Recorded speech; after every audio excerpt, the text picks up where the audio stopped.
Straight from the Heart, 9. 13 Talks on the Practice of Meditation. By Venerable Acariya Maha Boowa Ñanasampanno. Translated from the Thai. By Thanissaro Bhikkhu, copyright 1994. At the end of one's rope. Wherever there's the religion, it's cool and peaceful. Wherever a person practicing the religion is lacking, it's hot and troubled. If there's no religion, the heart is as hot as fire. Whenever there's the religion, mindfulness and discernment investigating, looking after the heart is cool. When we first begin suppressing the rebels in the heart, we suffer because for the most part we're defeated by them, but at least we still have the strength to fight with them. Even though we may lose out to them sometimes, it's better than groveling before them in abject surrender with no way of putting up a fight at all. The practice in the area of the mind falls into stages, and there are bound to be stages where it's complicated and difficult.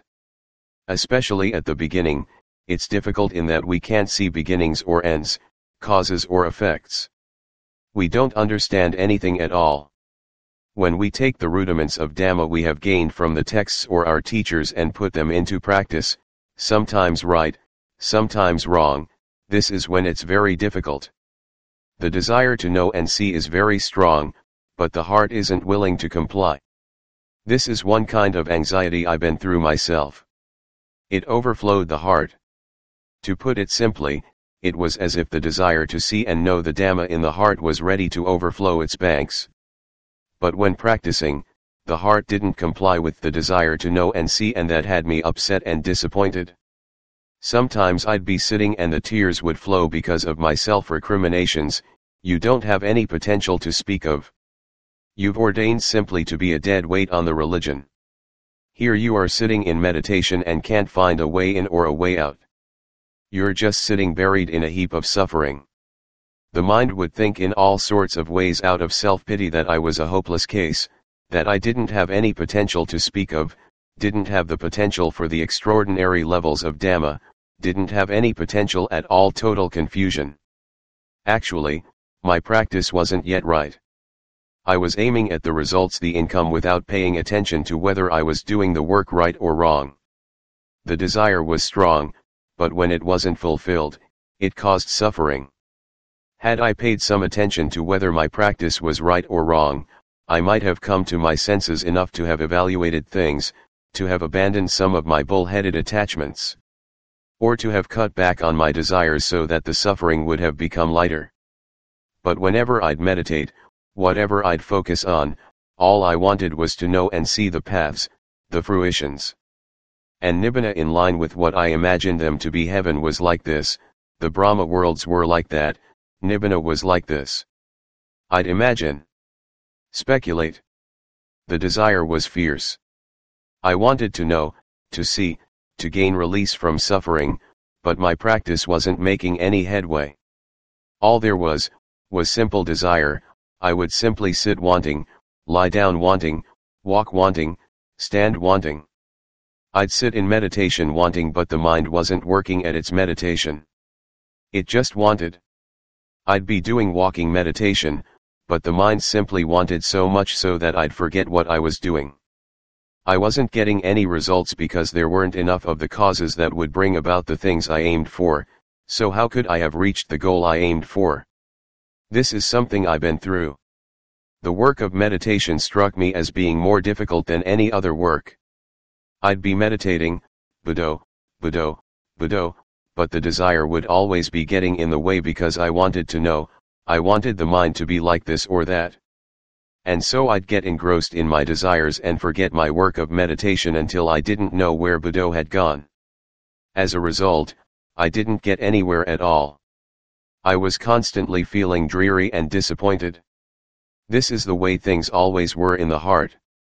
But even so, this wasn't anything compared to the stage at which the mind regressed. When the mind regresses, it's really upsetting because you used to see results. You used to gain a sense of ease, mental stillness, and peace appearing clearly as a solid foundation in the heart, but now it's deteriorated. This makes the heart really agitated, so much so that there is nothing to hold it in check. Luckily, though, in spite of my agitation, I didn't retreat. I was simply determined to see things through. I wasn't willing to retreat or to slacken my efforts.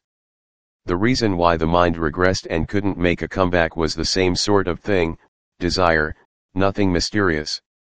The mind wanted to know and see as it had before, but its work wasn't coordinated or continuous. All there was desire. No matter how much you desire, it doesn't give any results, because that would go against the principle of causality. If you don't make the causes as complete as they should be, how can you expect to know as you want? You can't.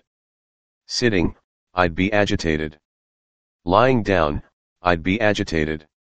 I'd go into the forest, into the mountains, when the mind had regressed, and nothing was any good at all.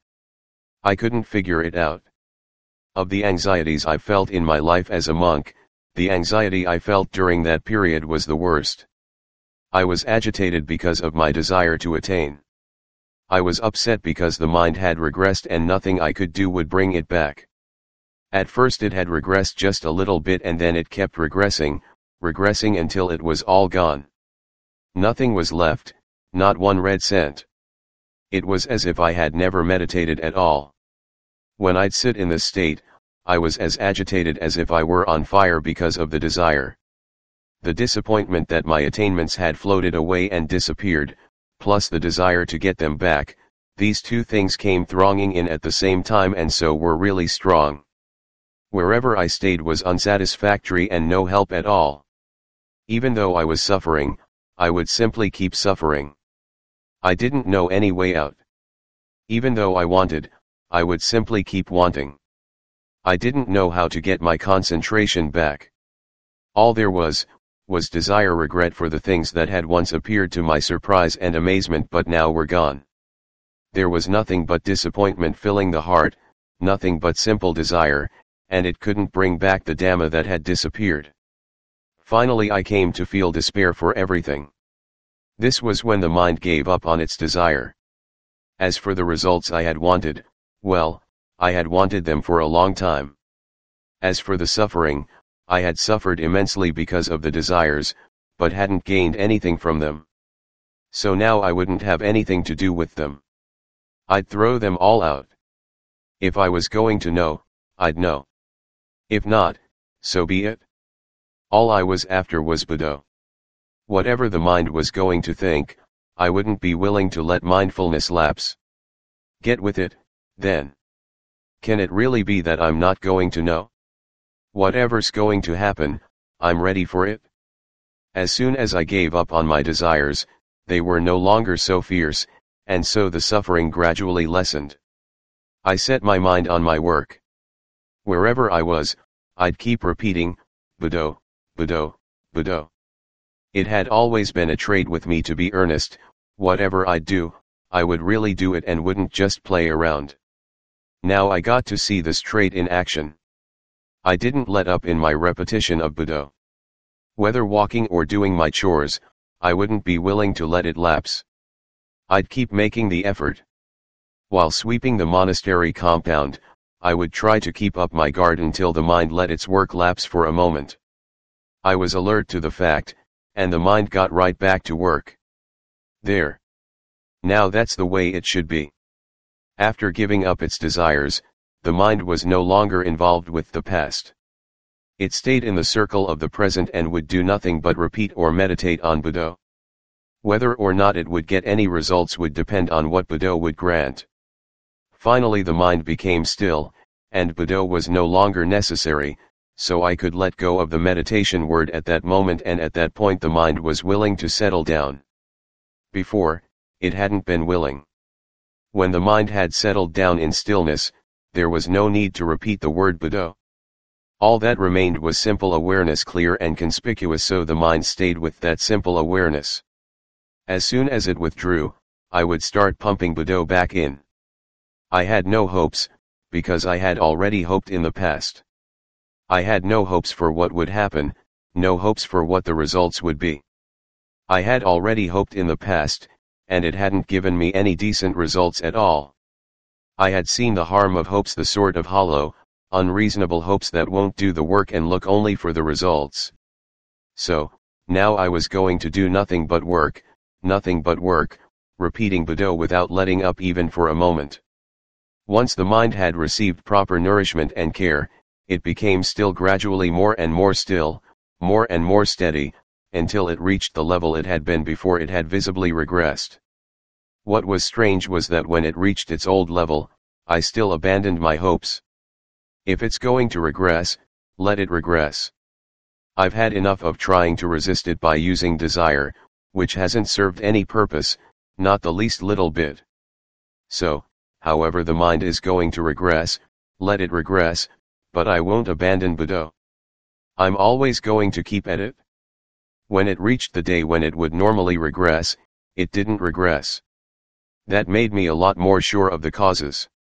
So I stepped up the causes, the repetition of Buddha even more, without stopping.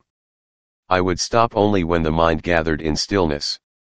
The mind became progressively more and more firm. Wherever I'd sit, it would be bright, light, completely clear. I was sure of myself, now it's not going to regress.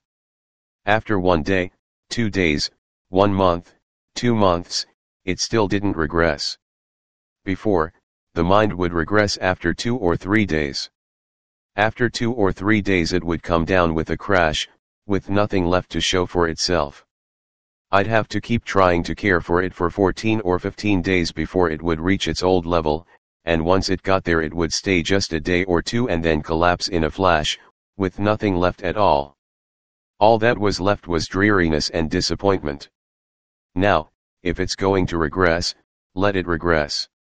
I've hoped in the past, and it hasn't served any purpose. All I'm after is this, just this one thing, Buddha. Speaking of the suffering when the mind regresses, you really feel a lot of anguish, so much so that you're ready to surrender. But I was lucky in one way, that the mind didn't retreat. It was determined to see things through, which was why I was able to bear with it, able to stay. Had the mind become discouraged, it'd be better to stop. That would have been the end of me. There would have been nothing more to tell. From then on, the mind kept progressing. Month after month, it became more and more stable, more and more firm. As for my meditation word, I wasn't willing to let up on it. This kept up until the mind was always prominent. That was when I let the meditation word go. In other words, the awareness of the mind was pronounced, and that was enough for the mind to depend on, so there was no need to rely on any meditation word for further support. The mind fully knew itself and could sustain itself. At this point I didn't have to repeat any meditation word because the mind was prominent at all times. I would focus right there. Wherever I went, I focused right there. I knew right there, just as I had focused on Buddha. It could form a fine foundation for the mind. I was sure of myself that 1. This foundation had become progressively more and more stable until it was more stable than it had been the first time it had progressed and then regressed. 2. As for focusing on awareness, when awareness was fully pronounced, I should focus on that without let up, in the same way I had focused on repeating Buddha until the mind became more and more refined. This was a foundation for the mind on which I could depend. From that point on, I really stepped up my efforts. The time I started sitting in meditation all night until dawn came from this point. I started to sit one night, focusing on in, and at first the mind had settled down because it was used to settling down. It settled down easily because it had a good foundation. I kept focusing on in, and as long as no enormous pains arose, the meditation went quietly. But when I withdrew, a number of hours had passed, and a huge pain arose, to the point where I almost couldn't bear it. The mind that had been quiet was totally overturned. Its good foundation had collapsed completely. All that was left was pain filling the body, but the mind wasn't agitated. Strange. The body was so pained that it was quivering all over. This was the beginning of the hand-to-hand combat in which I was to obtain an important approach when really severe pain arose unexpectedly that night. I hadn't yet made up my mind to sit until dawn, you know.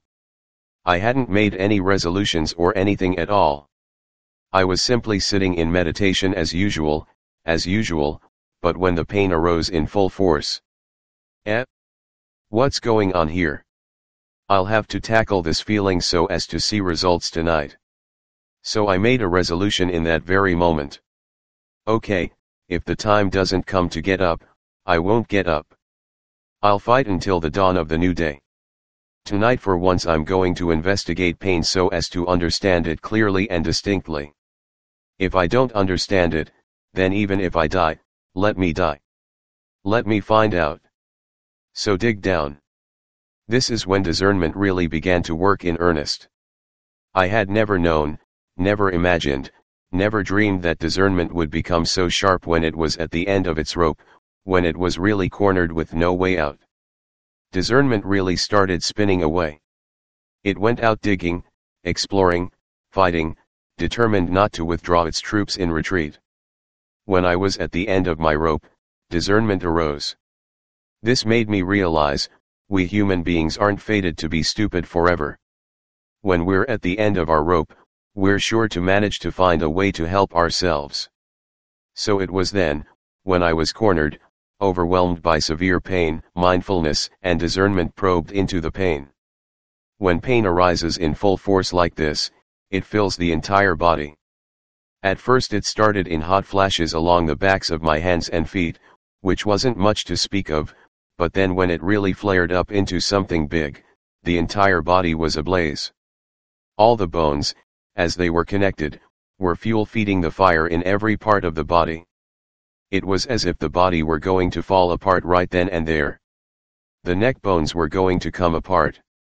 Every bone was going to come apart from its connections. My head was going to fall off and hit the floor. When it's pained, everything is on a par throughout the body. You don't know where to hold it back enough so that you can breathe, because everywhere there's nothing but a mass of fire pain in full force. When I couldn't find a safe spot in which to place the mind, mindfulness and discernment dug down into the pain, searching for the spot where the pain was greatest. Wherever the pain was greatest, mindfulness and discernment would investigate and explore right there by ferreting out the pain so as to see clearly, where does this feeling come from? Who is pained? When they asked each part of the body, each of them remained in keeping with its nature. The skin was skin, the flesh was flesh, the tendons were tendons, and so forth. They had been that way from the day of birth, but they hadn't been painful all along from the day of birth in the same way that they had been flesh and skin from the day of birth. The pain has been arising and vanishing at intervals. It hasn't been lasting like these parts of the body. I focused on down. Each part of the body that's a physical form is a reality. Whatever is a reality stays that way. Right now, where is the feeling arising? If we say that all these things are painful, why is there one point where it's really severe? So I separated things out. At this point, mindfulness and discernment couldn't slip away anywhere else. They had to run along the areas that hurt, whirling around themselves, separating the feeling from the body, observing the feeling, and observing the mind. These three are the important principles. The mind seemed comfortable. No matter how much pain was arising, the mind wasn't writhing or suffering or anything. But the pain in the body was clearly very strong. The nature of pain and of whatever defilements we have is that they join together. Otherwise the mind won't be troubled or affected by the physical pain that's really severe at that moment. So discernment kept digging down until the body, the feeling, and the mind were all clear, each in line with its individual truth. The mind was what labeled the feeling as being this or that. This I could see clearly. As soon as this was really clear in this way, the feeling disappeared in a flash. At that moment, the body was simply the body in line with its reality. The feeling was simply a feeling and it disappeared in a flash into the mind. It didn't go anywhere else. As soon as the feeling disappeared into the mind knew that the pain had vanished. The pain had vanished as if it had been snapped off and thrown away. In addition, the body disappeared from my sense of awareness. At that moment, the body didn't exist in my awareness at all. All that was left was simple awareness, because there was only one thing: awareness, and it was simply aware. That's all. The mind was so refined that you could hardly describe it. It simply knew, because it was extremely delicate and refined within itself.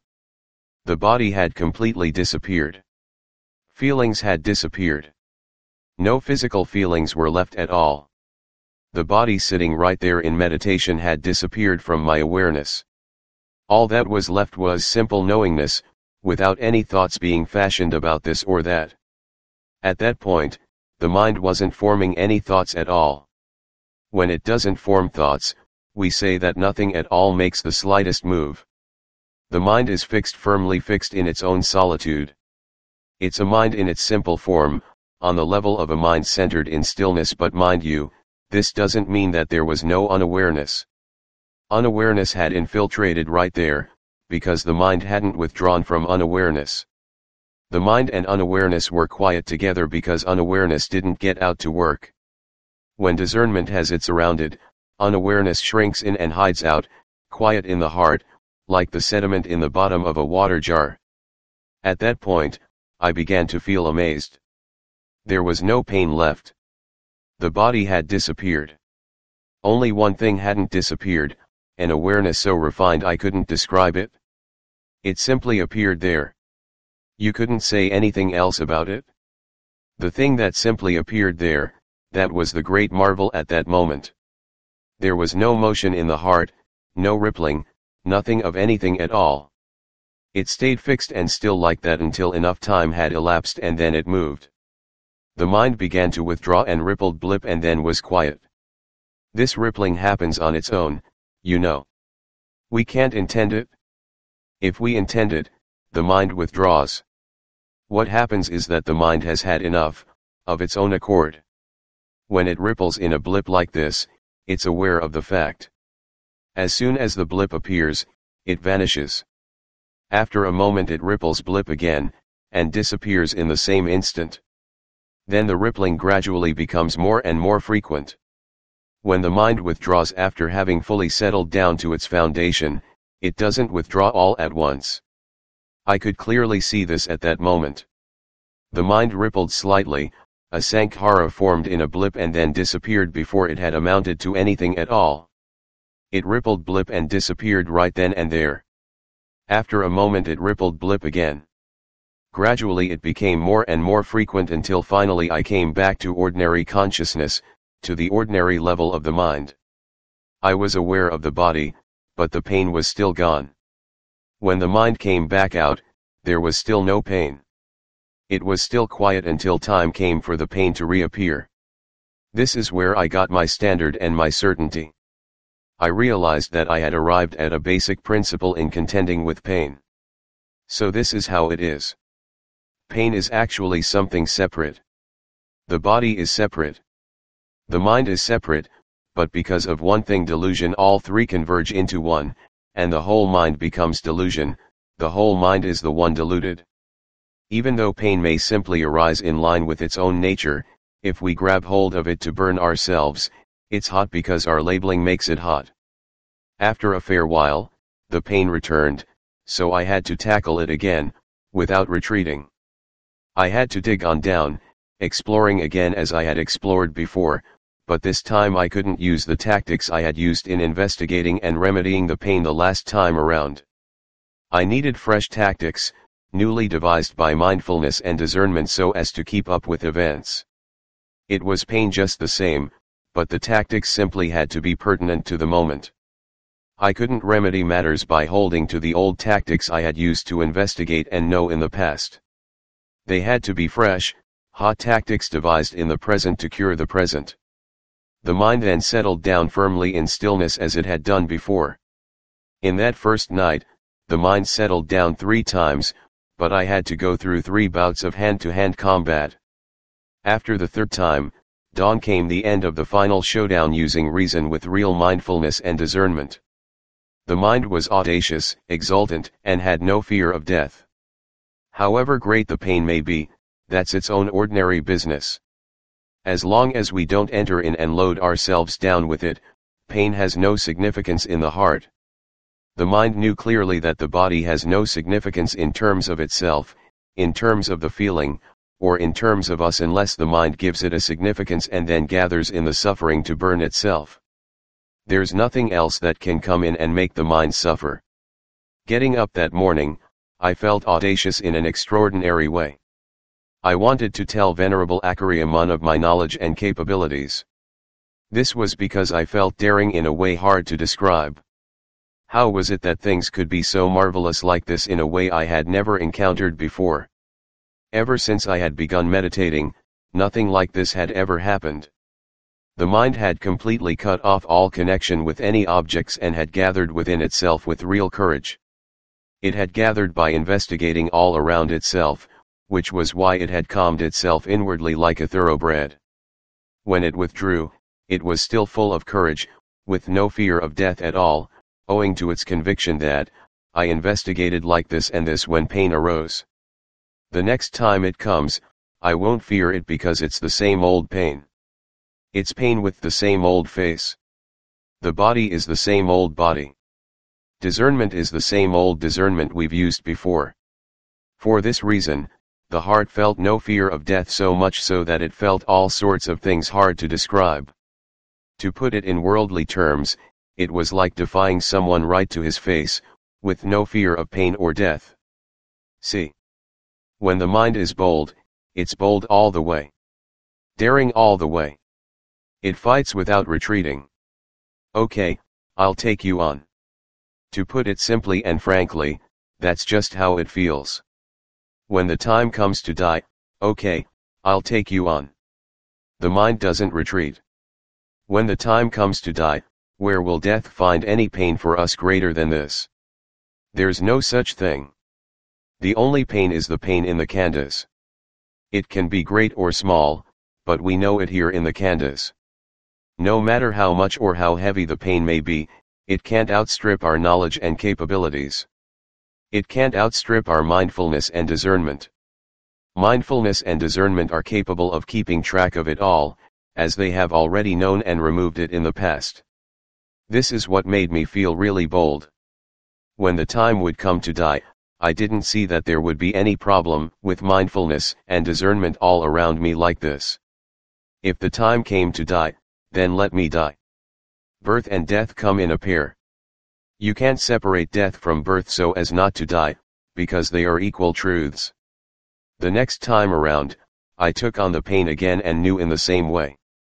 I kept on knowing in the same way and winning every time. Once I had given it all my strength in that way, there was never a day in which I'd say, last night I stayed up in meditation all night until dawn and didn't get anything out of it. But any night in which the mind had difficulty investigating and settling down, I would come out feeling battered all over my body. I'd be all stiff and sore. But as for getting tactics and strength of mind, I'd get them every time, until I no longer had any fear of death at all. And where would I get any fear? Death was something ordinary. In other words, discernment had analyzed down to what dies. Hair, nails, teeth, skin, flesh, bones, they're simply their original element solidity, the earth element. Since when did the earth element ever die? When they disintegrate, what do they become? If we focus on down, we see that they return to their original properties. The water element returns to its original property. The wind and fire elements simply return to their own original properties. Nothing is annihilated. The elements have simply come together in a lump, and the mind comes in and animates it. This superdiluted one comes in and animates it, that's all, and then carries the entire burden. This is myself. It lays its claims, this is me. This is mine. And so it rakes in every kind of suffering as if contracting for the whole mass, using those assumptions simply to burn itself, and nothing else. The mind itself is the culprit. The five khandhas aren't the culprits. They aren't our enemies or anything. They simply have their own reality, but we make assumptions and carry them as a burden. This is why there's suffering and stress. We manufacture it ourselves. These things don't manufacture it for us. There is nothing that comes and gives us suffering, This is how the mind came to understand things. We are the ones who misconstrue things. We are the ones who suffer because we misconstrue things. This produces suffering to burn and trouble the heart. I could clearly see that nothing dies. The mind doesn't die. It becomes more pronounced. When we fully investigate the four elements earth, water, wind, and fire down to their original properties, the mind becomes even more pronounced and clear. So where is there any death? What dies? None of these conditions die. The four elements earth, water, wind, and fire. They don't die. And as for the mind, how can it die? It becomes more aware, more pronounced, more conspicuous. This doesn't die, so why does it fear death? We've been fooled all along, fooled for eons and eons, for actually nothing dies. Now, the word fooled doesn't mean that anyone intended to fool us. We've been fooled simply because of our own delusion, fooled into fearing death. Now we see, this is how the world fears death, from not having explored down to its truth, from not knowing what dies. Because look, nothing dies. Each thing simply has its separate reality. I saw this clearly. The mind proclaimed itself by its very nature. I saw its marvelousness clearly, every time. Even when the pain was as hot as fire in the body and seemed ready to reach the clouds, it would vanish clear away, with nothing left, due to the power of mindfulness and discernment. Even the body would vanish from my sense of consciousness and wouldn't appear at all. When everything disbanded completely as the result of my investigation, all that remained was simple awareness. As if floating in mid-space, although I didn't make the comparison at the moment. It was completely empty, but the awareness knew clearly. There was only one thing. There was only one strange thing in the world, the heart. Earth, water, wind, and fire made no contact with the heart. The heart thus had no sense of earth, water, wind, fire, or any part of the body. All that remained was a solitary awareness, an awareness not involved with anything at all, an amazing awareness, coming from having investigated things with circumspection and then having withdrawn from them. Clear. Outstanding. Astounding. Once the mind can be settled down like this, for no matter how many days or nights it may last, it has no sense of pain, that the body will fall apart, that it hurts here or aches there, no sense of any of this at all. And what would give it any sense of this? Time and place don't exist in that mental state.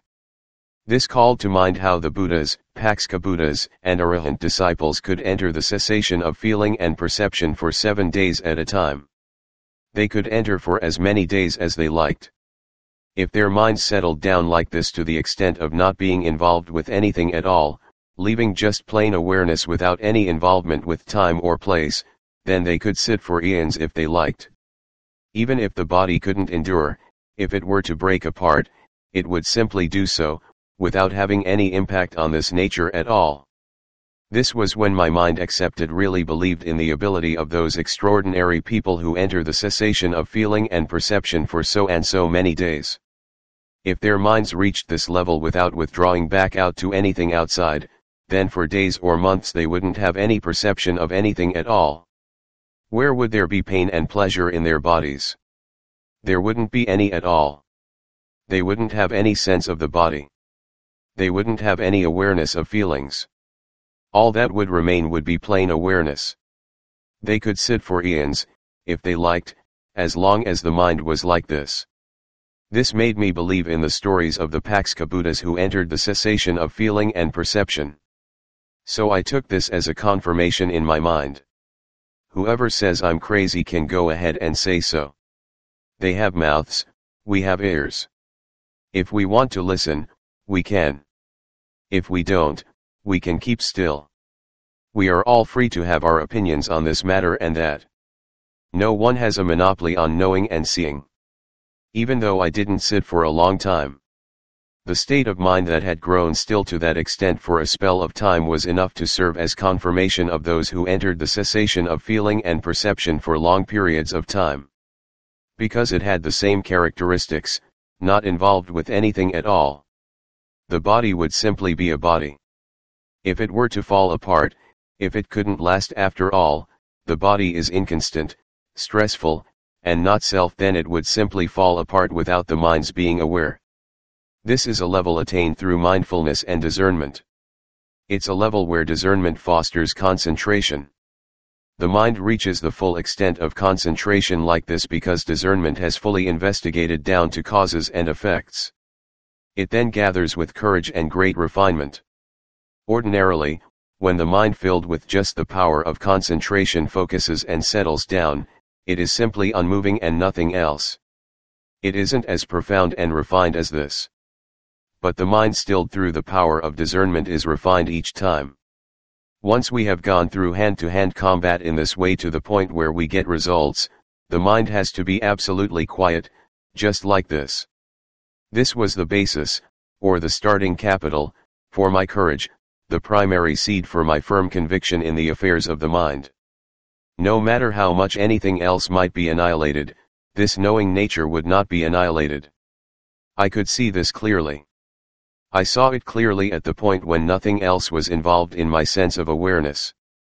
There was simply that single awareness, and so it was very pronounced.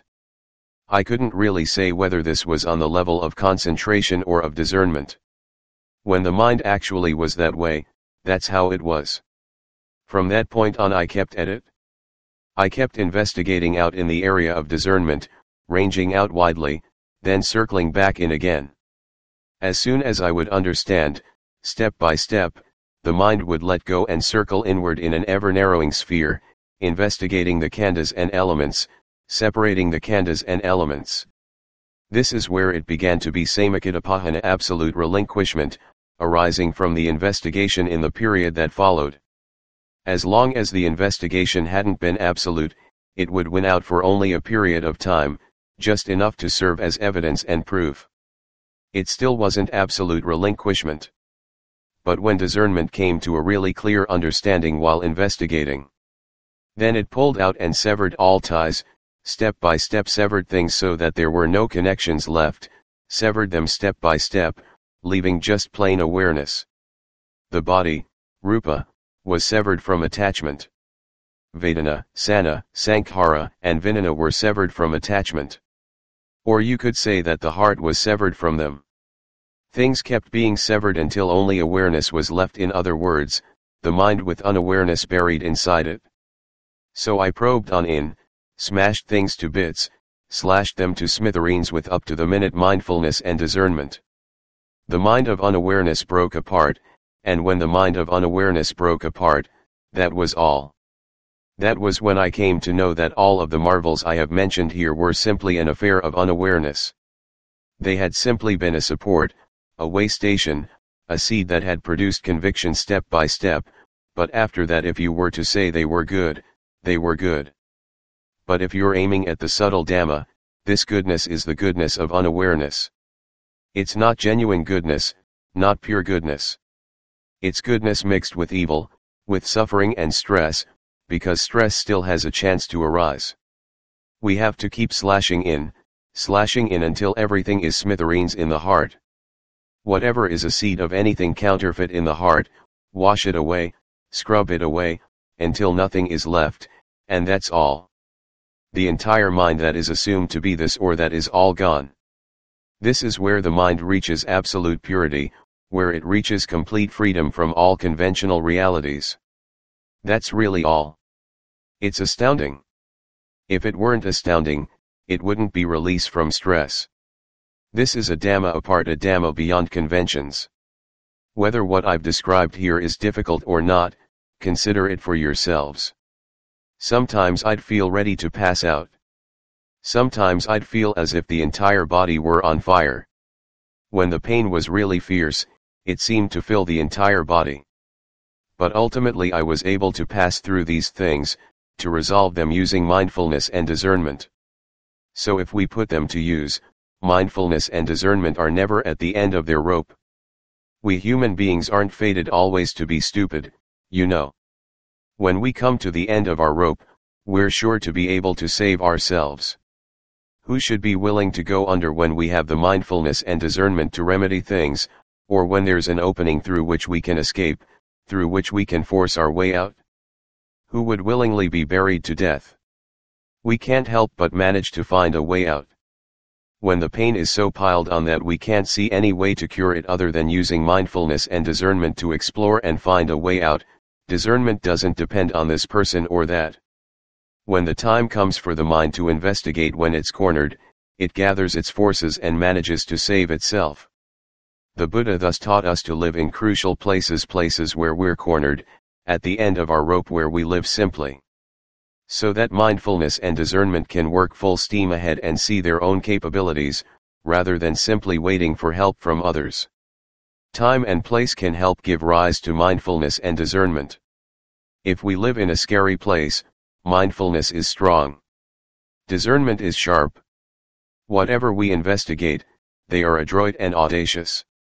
If we live in a comfortable place, we get lazy. We eat a lot and sleep a lot. This is the way it is with the mind. If we live in ordinary circumstances, we're very lazy, very inert, very apathetic, and listless. If we live in places that aren't scary, we become heedless and revert to being complacent, to sleeping like pigs. If we live in a scary place, we're always alert.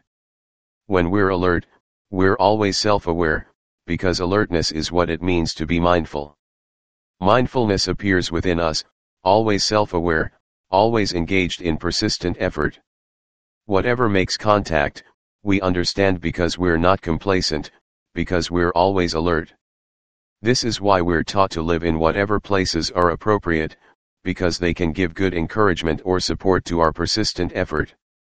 If we have comfortable huts in which to live as we have here, everything cares for our every need. Food overflows our bowls. We're flooded day and night with fruit juice, soft drinks, cocoa, and coffee. Main course dishes and desserts come pouring in from every direction. If we lack mindfulness and discernment, we lie clutching our food, like a pig lying next to its hay and then climbing up to lie on the chopping block. As for the Dhamma, we have no hope of winning it. Any meditation monk who is clever in this way is bound to go under in this way without a doubt. To have mindfulness and discernment, we have to think. However much of the necessities of life we may have, we must find tactics for keeping the mind in shape, to keep wary and uncomplacent like a deer wary of danger. In places where you don't have to be wary of food like this, the mind goes about thinking in another way to reform itself. There, where will you get an excess of anything? Everything is lacking. Insufficient. Some days you get enough alms to eat, some days you don't. This way there's nothing to be concerned about, because you've been full and been hungry before. Even if you go without food for 1 or 2 days, you won't die. This is how the heart deals with the problem, and so it isn't concerned about food or anything else. If there's nothing but rice, you eat rice and you don't see that you're concerned about it. After all, you've come to a place like this, so what's wrong with eating whatever's available? Where are you going to find anything to go with the rice? You've been fed rice ever since the day you were born, so what's wrong with eating just rice? Can you eat other things without rice? If eating other things is really special, you've already eaten a lot of them, so why aren't you ever full? You've come looking for the Dhamma, not for food. Why are you so worked up about your stomach? You've already eaten a lot, and yet nothing special has ever come of it. You're looking for the extraordinary Dhamma, so what business do you have getting worked up about food? An expert in Dhamma isn't an expert in eating. The mind deals with the situation in the flash of an eye, and the end result is that it isn't concerned. This is how a meditation monk subdues himself, or in other words, subdues his greed for the necessities of life. And as a result of correcting itself in the matter of eating or not eating, the mind keeps spinning. You sit in meditation without getting tired. With no food in your stomach, what is there to get drowsy about? If you don't eat at all, you're not drowsy at all and can meditate with ease.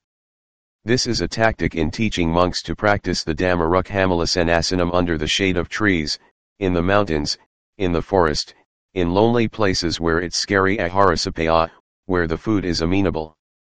Amenable here means that it doesn't disrupt the body, that it isn't harmful or toxic to the body, and that it doesn't disrupt the mind as well. Amenable food means nothing but rice sometimes, or just a little food, so that our meditation goes well. It's amenable for those intent on the Dhamma. But those of us who are intent on nourishing the stomach for the sake of the body can't do this at all. Otherwise we'll die. Don't say I didn't warn you.